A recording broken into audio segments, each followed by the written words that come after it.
Hello বন্ধুরা, welcome সবাইকে। মামা বেয়ার চলে এসেছি আরও একবার আরেকটা নতুন লেসন নিয়ে তোমাদের জন্য। So let's do some English together. আমরা এখানে কি করি? আমরা এখানে বাংলাদেশে বাংলা মিডিয়ামে যে বাচ্চাগুলো ক্লাস 5 থেকে 8 এই স্ট্যান্ডার্ডে পড়ো, মূলত তাদের জন্য তাদের উপযোগী করে কিছু গ্রামার, রিডিং, রাইটিং এসব লেসন বা সেশন প্রিপেয়ার করে দেওয়ার চেষ্টা করি, যাতে তোমরা ক্লাসের বাইরে বাড়তি কিছু প্র্যাকটিস করার সুযোগ পাও। Since YouTube is free, so you guys can access it. আর চ্যানেলটা সাবস্ক্রাইব করে রেখো, তাহলে পরে আমি নতুন নতুন যখন পড়াগুলো দেবো তোমরা সেটা খবর পেয়ে যাবে এবং একটু দেখে নিলে আর কিছু না হোক তোমাদের একটু এক্সট্রা প্র্যাকটিস হয়ে যাবে। ঠিক আছে, তো চলো শুরু করি। আচ্ছা, আমরা লাস্ট 2টা এপিসোড ধরে শুরু করেছিলাম নতুন series called building better sentences, ভালোভাবে সেন্টেন্স তৈরি করা, আরও নতুন নতুন উপায়ে সেন্টেন্স তৈরি করা, তাই না? সেখানে আমরা দেখেছিলাম কিভাবে কারণ ব্যাখ্যা করার জন্য বিকজ বা বিকজ অফ এই দুটা জিনিসকে ব্যবহার করা যায়। তারপরে আমরা দেখেছিলাম টু অ্যাডজেক্টিভ টু অথবা টু অ্যাডভার্ব টু, এই ফরম্যাটটা দিয়ে কিভাবে সেন্টেন্স তৈরি করা যায় এবং কোন ধরনের সেন্টেন্স তৈরি করা যায়। আজকে একটা সিমিলার স্ট্রাকচার বা টেমপ্লেট আমরা দেখব, যেটা হচ্ছে সো দ্যাট। হ্যাঁ, আমরা যখন কোনো ঘটনার যে এই ঘটনার কারণে ওই ঘটনাটি ঘটবে, এই ব্যাপারের কারণে সেই ব্যাপারটি ঘটবে, এরকম কথা যখন আমরা বলতে চাইব, তখন আমরা এই সো দ্যাট এই স্ট্রাকচারটা ইউজ করতে পারবো। এই যে দেখো, আমি ওইখানে অরেঞ্জ কালারে তোমাদের জন্য লিখে দিয়েছি, তাই না? এটা একটা মানে জোড়া দিয়ে বাক্য তৈরি করার জন্য বা কার্যকারণ বোঝানোর জন্য যে ধরনের বাক্যগুলো লিখতে হয়, সেটার জন্য এটা একটা উপযোগী মাধ্যম। আজকে আমরা উদাহরণের মাধ্যমে সেটা শিখব। আমরা হয়তো অলরেডি অনেকবার এই ধরনের বাক্য দেখেছি, পড়েছি। আজকে আমরা নিজেরা কিছু বাক্য তৈরি করব। আচ্ছা, আবারও মনে করিয়ে দিচ্ছি, এই সব কিছুর হচ্ছে গিয়েই বার্ড হাউস অ্যাক্সিডেন্ট এর পর্বটি, রাইট? সেখানে আমরা একটা সেন্টেন্স এরকম পেয়েছিলাম যে টিয়া ওয়াজ টু আপসেট টু লিসেন, এবং সেইটার ব্যাখ্যা করতে গিয়ে আমরা বলেছিলাম এই কথার অর্থ হচ্ছে যে টিয়া এত আপসেট হয়ে গেল যে সে আর কিছু শোনার জন্য রাজি ছিল না, সে কিছু শুনতে চাইলো না, সে কিছু শুনলো না, এরকম একটা ভাব বোঝায়। এবং সেটাকে বর্ণনা করতে গিয়ে এই যে নিচে দেখো একটু ব্লু আর অরেঞ্জে মিলিয়ে আমি যে কথাটা লিখেছি, এরকম করেও আমরা ইংলিশে লাস্ট লেসনে বলেছিলাম যে টিয়া ওয়াজ সো আপসেট, এত আপসেট হয়েছিল, দ্যাট মানে যে she could not listen to anything, সে আর কিচ্ছু শুনতে পেল না। হ্যাঁ, মানে একদম মন খারাপ করে ওই জায়গা থেকে চলে গেল, কারণ ওর গায়ে রং পড়ায় অন্যরা তাকে বুলি করেছে বা তাকে নিয়ে হাসাহাসি করেছিল। So she felt embarrassed and she left, right? তো এরকম একটা গল্প ছিল আমাদের। তো এখানে দেখো, যেই কথাটা টু আপসেট টু লিসন দিয়ে বলা যায়, সেরকম সো আপসেট দ্যাট দিয়েও বলা যায়। তাহলে এই ফরম্যাটটাই আমরা আজকে শিখবো। আচ্ছা, চলো দেখি আরেকটু ডিটেইলে কি বুঝতে পারি কি না। এখানে দেখো, আমি তোমাকে এক্সপ্লেনেশনটা একটু লিখে দিয়েছি, আমি তারপরও বাংলায় পড়ছি বা ইংলিশে পড়ে বাংলা করছি। We use so that to say that one thing causes another thing to happen.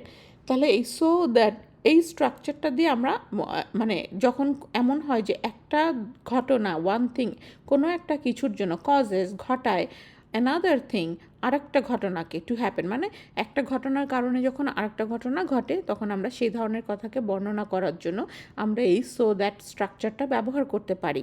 আচ্ছা, টু টু এর আমাদের স্ট্রাকচারটা কেমন ছিল যে টু এর পরে একটা অ্যাডজেক্টিভ বা অ্যাডভার্ব বসে, তারপরে টু বসে, তারপরে একটা ভার্ব বসে, তাই তো? এবং এটা যেহেতু টু এর পরপর যখন কোনো ভার্ব বসে, একদম প্রেজেন্ট অরিজিনাল ফর্ম যে ভার্বটার ওটা বসে। আমরা এগুলো দেখেছি যে too upset to listen, too angry to listen, too happy to call, too sleepy to complete, এরকম অনেকগুলো এক্সাম্পল আমরা লাস্ট লেসনে দেখেছি, তোমরা ওটা দেখে নিও। এটা কিন্তু টু কিন্তু খুবই সুন্দর একটা স্ট্রাকচার, হ্যাঁ, এবং এটা খুব বহুল ব্যবহৃত হয় বলায় এবং লেখায়। আচ্ছা, আজকে আমাদের আরেকটা বহুল ব্যবহৃত স্ট্রাকচার সো দ্যাট করব। সো দ্যাটটাকে দেখো, আমি টু এর জাস্ট নিচে লিখেছি, কারণ আমাদের পার্থক্য এবং সিমিলারিটি বা মিলটা একসাথে যাতে বোঝা যায়। হ্যাঁ, আমরা এখানে বলতে পারি যে বাক্যের যেখানে কার্যকারণটা বোঝানো হবে, প্রথমে বলবে সো, তারপরে অ্যাডজেক্টিভ বা অ্যাডভার্ব অনেকটা টু এর মতোই, তারপরে টু এর পরিবর্তে দ্যাট, তারপরে দ্যাটের পরে ভার্ব না দিয়ে তোমাকে বলতে হবে পুরো সেন্টেন্স, একটা সেন্টেন্স বলতে হবে বা সেন্টেন্সের মতো কিছু একটা বলতে হবে। যারা তোমরা অ্যাডভান্সড ওরা বুঝতে পারবে যে এখানটায় যে অংশটা বসবে ওটাকে বলা হয় ক্লজ। যারা আমরা একটু ছোট তারা মনে করবো যে এখানে দ্যাটের পরে যেটা বসবে সেটা আসলে আর একটা বাক্যের অংশ বা বাক্য, এই জন্য আমি সেন্টেন্স লিখে দিয়েছি। ঠিক আছে, আচ্ছা এত কথা না বলে নিয়ম না দেখে চলো আমরা উদাহরণের মাধ্যমে শেখার চেষ্টা করি। এই যে লাইনটা পড়ি আমরা, টিয়া ওয়াজ সো আপসেট, আমি দ্বিতীয় লাইনটা পড়ছি, হ্যাঁ। So Tia was so upset that she left without saying a single word. দেখো এখানে আমি কিন্তু দুভাবে বলতে পারতাম যে Tia was upset, Tia left without saying a single word, দুটা সেন্টেন্স হতে পারতো। কিন্তু দুটা সেন্টেন্স যখন আলাদা আলাদা করে বলবে খুব একটা মানে ভাবের গভীরতাটা আসে না। যে এই লেফট সে যে লিভ করলো, এই যে লিভ ভার্বের পাস্ট ফর্ম এখানে লেফট, হ্যাঁ লেফট মানে ত্যাগ করেছিল, চলে গিয়েছিল।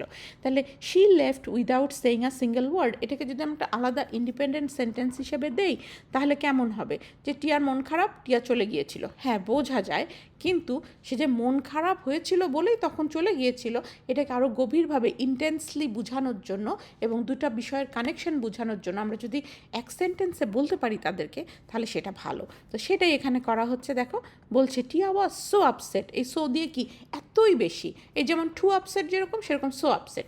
টিয়া ওয়াজ সো আপসেট, টিয়া এত মন খারাপ করেছিল, দ্যাট যে she left without saying a single word. তাহলে তোমরা শুনলে যে she left without saying a single word, this could have been a complete independent sentence, but আমরা যেহেতু দুটা ভাবকে জোড়া লাগাচ্ছি এবং একটা ঘটনার কারণে আরেকটা ঘটনা ঘটছে এরকমভাবে প্রকাশ করতে চাচ্ছি মনের ভাবটাকে, এই জন্য আমরা সো দ্যাট স্ট্রাকচারটা দিয়ে জোড়া লাগিয়ে বলছি Tia was so upset that she left without saying a single word. এখানে একটা জিনিস আমি তোমাদেরকে খেয়াল করতে বলবো, একটু দেখি আমি এখানে বোল্ড করতে পারি কি না।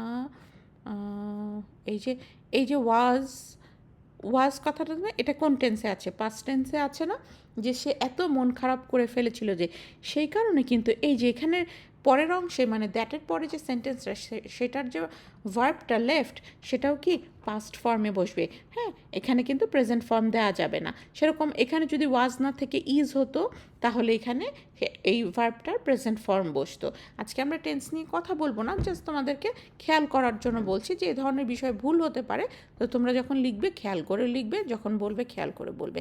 আমরা আরও এক্সাম্পল দেখি, হয়তো আরও একটু ক্লিয়ার হয়ে যাবে। দেখো হুতুম ওয়াজ, আমরা একবার এম্বারেসড এই অ্যাডজেক্টিভটা দিয়ে কথা বলছি। Hutum was too embarrassed to look at Tia. Hutum এত লজ্জা পেয়েছিল যে সে আর টিয়ার দিকে তাকাতে পারছিল না, কারণ হুতুমের কারণে টিয়ার অ্যাক্সিডেন্টটা হয়েছে, ওর গায়ে রং পড়েছে। তো এখানে আমরা সো দ্যাট দিয়ে বলি Hutum was so embarrassed that he could not look at Tia. He did not look at Tia, he could not look at Tia, এরকম করে আমরা বলতে পারি। সো ডিড নট বা কুড নট যে কোনোটাই আমরা এখানে দিতে পারি। ঠিক আছে, আবার আরেকবার দেখি, Hutum is too shy to ask for help.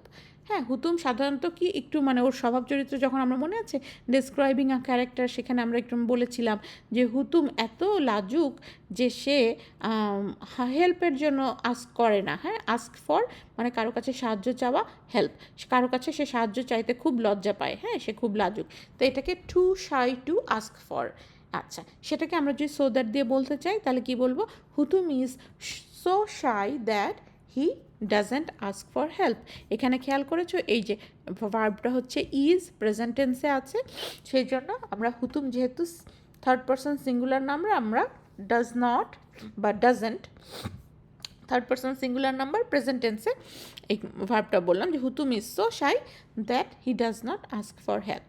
হ্যাঁ এইভাবে করে আমরা সুন্দর সুন্দর বাক্য লিখতে পারি। আরেকবার দেখো আরেকটা sentence, my brother is too young to eat his meal by himself. আমার ভাই এত ছোট, হ্যাঁ যে সে নিজে হাতে নিজের খাবারটা খেতে পারে না। সেটা যদি আমি সো দ্যাট দিয়ে বলি, মাই brother is so young that, এখন কি এটা কি ইটের পরে নিশ্চয়ই নেগেটিভ, এটা টু তো নেগেটিভ বোঝায়, তাহলে so that he can not eat his meal by himself, সে তার নিজের হাতে নিজের খাবারটা খেতে পারে না। আমরা যারা টু অ্যাডজেক্টিভ টু ভার্ব এই ফরম্যাটটা জানি, আমরা জানি যে টু এর পরে যে ভার্বটা আসে সেটা নেগেটিভ ফর্মে বোঝায় আর কি, যে টু ইট মানে খেতে খাওয়ার জন্য সে এখনও রেডি না নিজে হাতে, তাকে খাইয়ে দিতে হয়, সেরকম ব্যাপার। তো সেটা আমরা যখন দ্যাটে তারপর সেন্টেন্সটা কনস্ট্রাক্ট করবো, দ্যাটের পরে আমরা ওই ইট আছে তাহলে ক্যান নট বলে দিলে এখানে মোস্ট সুইটেবল হয়। ডাজ নট বললে হয়তো গ্রামাটিক্যালি কারেক্ট হবে, বাট আমরা বলতে এখানে এটা বলছি যে সে খায় না, না মানে খেতে পারে না, সেজন্য ক্যান নটটা হয়তো বা বেটার ফিট। আচ্ছা, তারপরে আরেকটা এক্সাম্পল দেখি। The team is two tired to travel. আচ্ছা, টিম কি কয়েকজন মানুষকে নিয়ে একটা দল হয়, যে কোনো টিম হতে পারে। তাহলে the team is so tired that, এখন টিম কালেকটিভ নাউন, হ্যাঁ কমন নাউন কালেকটিভ নাউন যাই হোক, তো এটা যেহেতু একটা দল সেজন্য ইজ বলেছি, কিন্তু প্রেজেন্ট টেন্স, কিন্তু টিমের মধ্যে তো একাধিক মানুষ থাকে, এই জন্য আমি এখানে প্রোনাউনটা দে হিসেবে ব্যবহার করেছি, যে the team is so tired that they can not travel today, মানে টিমের মধ্যে যারা আছে তারা আজকে ট্রাভেল করতে পারছে না। হ্যাঁ, ঠিক আছে, তাহলে এই যে ইজের কারণে আমি ক্যান নট বললাম। এখানে যদি আমি লিখতাম যে team was too tired to travel, তাহলে আমরা বলতাম যে এখানে the team was so tired that they could not অথবা কুডেন্ট ট্রাভেল। তখন আর টুডেটা আমরা হয়তো লিখতে পারতাম না, কারণ তখন তো টুডে বোঝাচ্ছে না, অতীতকাল বোঝাচ্ছে। They couldn't travel at that moment বলতে পারি, অ্যাট দ্যাট মোমেন্ট, অথবা জাস্ট দ্য কুডেন্ট ট্রাভেল এরকম বলতে পারি। তো আমরা টেন্স বুঝে হ্যাঁ, যে সোয়ের সামনে কেমন টেন্স আছে সেই অনুযায়ী এই দ্যাটের পরে যে বাক্যাংশটা থাকবে সেখানে টেন্সটাকে আমরা নির্ধারণ করব, যে আমরা কি প্রেজেন্ট টেন্সে লিখবো না পাস্ট টেন্সে লিখবো। ঠিক আছে, এই ব্যাপারটা আমরা খেয়াল রাখবো। আচ্ছা, এখানে আরও দু একটা এক্সাম্পল দেখাচ্ছি। The turtle walked so slowly that, এই যে ওয়াকড আছে পাস্ট টেন্স, তাহলে এভরিওয়ান ওয়েন্ট, এই যে গো ভার্বের পাস্ট ফর্ম দিয়ে দিলাম ওয়েন্ট আহেড অফ হিম, যে টার্টলটা কচ্ছপটা এত আস্তে আস্তে হাঁটছিল যে সবাই অ্যাহেড সামনে চলে গেল, ওয়েন্ট অ্যাহেড, সবাই তার সামনে চলে গেল, everyone went ahead of him.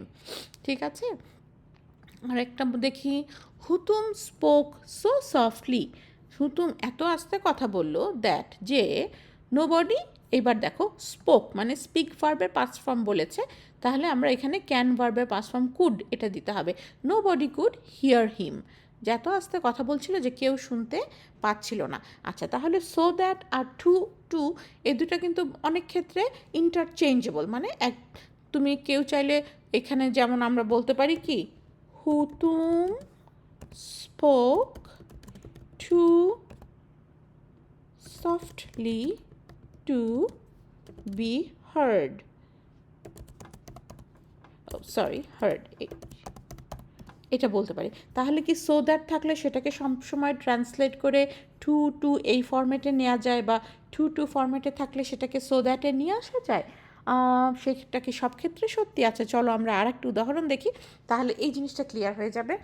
এইখানে দেখো একটা সেন্টেন্স এরকম দেওয়া আছে, the movie was so funny, যে মুভিটা এত মজার ছিল, হাসির ছিল, দ্যাট এভরিওয়ান লাভড, সবাই হাসলো। হ্যাঁ, খুব একটা মজার গল্প, সবাই হাসলো।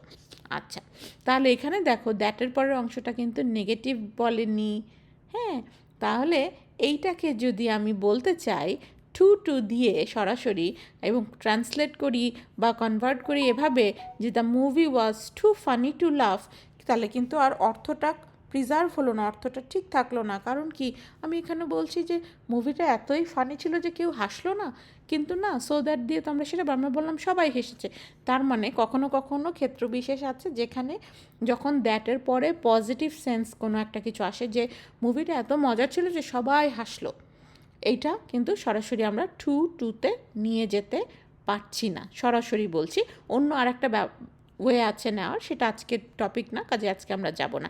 আজকে আমরা শুধু এতটুকুন বলে রাখি যে যদি দ্যাটের পরের অংশটা একটা নেগেটিভ অর্থে বোঝায়, বা নো ওয়ান ক্যান লাভ, তাহলে too funny, too bad to love এরকম হতে পারতো, বা the movie was too scary to enjoy, the মুভিটা এত স্কেয়ারি ছিল যে কেউ এনজয় করতে পারলো না, সবাই ভয়ে সিটিয়েছিল, সেটা ঠিক আছে। কিন্তু সবাই যেখানে হাসলো সেটা আমরা টু ফানি টু লাভ দিয়ে এক্সপ্রেস করতে পারছি না, কাজে এই দুইটা পরস্পর একই অর্থ বহন করে না। তার মানে সো দ্যাট দিয়ে যে কথাগুলো বলা যায় টু দিয়ে সবসময় সরাসরি সেই কথা ভাব প্রকাশ নাও করা যেতে পারে, বিশেষ করে যখন দ্যাটের পরের অংশটুকুন মানে কোনো একটা পজিটিভ, মানে ওই আগের ঘটনার ইনফ্লুয়েন্সে পরের ঘটনাটি ঘটলো, এইটা যখন হবে তখন আমরা টু টুতে নিতে পারবো না। আগের ঘটনার কারণে পরের এই বিষয়টি সম্ভব না, এইটা যদি বলি তখন সেটাকে আমরা ডিরেক্টলি টু টুতে কনভার্ট করতে পারবো। আরেকটা এক্সাম্পল দিচ্ছি, I was so happy that I called everyone to tell them the good news. আমি খুব খুশি হয়ে গেলাম এবং সেই জন্য সবাইকে ফোন করে ভালো খবরটা দিলাম। হয়তো তুমি পরীক্ষায় ফার্স্ট হয়েছো সেটা তুমি বললে। এখন এটাকে যদি আমি ট্রান্সলেট করে বা কনভার্ট করে টু টুতে নিতে চাই, I was two happy to call everyone, হবে না? তার মানে হচ্ছে আমি বুঝাচ্ছি যে আমি এত খুশি হয়ে গিয়েছিলাম যে কাউকে ফোন করার সময় আমার হাতে ছিল না, এসব আমার সময় নাই, আমি এখন এনজয় একা একা করবো, সেটা তো না, তাই না? আমি তো আগের সেন্টেন্সে সেই কথা বলি না, আমি বলতে চাইছি আমি খুশি হয়েছিলাম বলে সবাইকে কল করেছিলাম। কাজেই এই ক্ষেত্রটা সেন্টেন্সটা ইন্টারচেঞ্জেবল নয় বা সরাসরি একটা থেকে আরেকটাতে কনভার্ট করার মতো নয়। তো তোমরা দেখতে পেলে যে দুটারই খুব ভালো অ্যাপ্লিকেশন আছে। অনেক ক্ষেত্রে দুইজন ইন্টারচেঞ্জেবল, মানে যেটা টু টু দিয়ে বলা যায় সেটা সো দ্যাট দিয়ে বলা যায়, যেটা সো দ্যাট দিয়ে বলা যায় সেটাকেও টু টু দিয়ে বলা যায়। বাট কখনো কখনো আছে যেটা তুমি সো দ্যাট দিয়ে বলছো সেটা তুমি ডিরেক্টলি টু টুর ফরম্যাটে বলতে পারছো না। আর একটা ফরম্যাট আছে, ওটা আমি পরে শিখবো। আচ্ছা ঠিক আছে, তাহলে এখন বাড়ি যাওয়ার পালা। কিন্তু বাড়ি যাওয়ার আগে মামা বেয়ার তোমাদেরকে একটা হোমওয়ার্ক দিচ্ছে। হোমওয়ার্ক হচ্ছে, দেখো এখানে কয়েকটা আমি থিম বা টপিক পিক করে দিয়েছি। এই প্রত্যেকটা টপিকের উপরে তোমরা একটা করে সেন্টেন্স লিখবে। একটা লিখবে সো দ্যাট দিয়ে, একটা লিখবে টু টু দিয়ে। তাহলে 4টা থিমের উপরে 4 দুগুণ 8টা সেন্টেন্স লিখতে হবে, ঠিক আছে? যেমন হট চকলেট দিয়ে লিখবে যে হট চকটা এত মজা ছিল যে আমি শেষ করে ফেললাম, কাউকে শেয়ার করলাম না। অথবা হট চকলেটটা এত গরম ছিল যে আমি খেতে পারছিলাম না। কোল্ড ওয়েদার, আজকে ওয়েদার এত কোল্ড যে বাইরে বের হওয়ার মতো অবস্থা নেই। অথবা এত কোল্ড যে ওয়ার্নিং জারি হয়েছে সরকারের পক্ষ থেকে। তারপরে সামার আফটারনুনে এত গরম ছিল যে আমাদের ঘরের আমরা সবাই এসি ছেড়ে বসেছিলাম। আমি এত ডিপ স্লিপে চলে গিয়েছিলাম যে হোমওয়ার্ক করার মতো ছিল না, অথবা মুভিটা দেখতে পারিনি কারণ আমার খুব ঘুম পেয়েছিল, এরকম। সো এই 4টা কনসেপ্টের উপরে একটা করে বাক্য সো দ্যাট দিয়ে, একটা করে বাক্য টু টু দিয়ে। They don't have to be exactly the same, but you can like come up with any idea and just express your idea through the two format, so that and to. So with that, I'm gonna say bye bye for today. I'll catch up with you soon. Until then, you take care.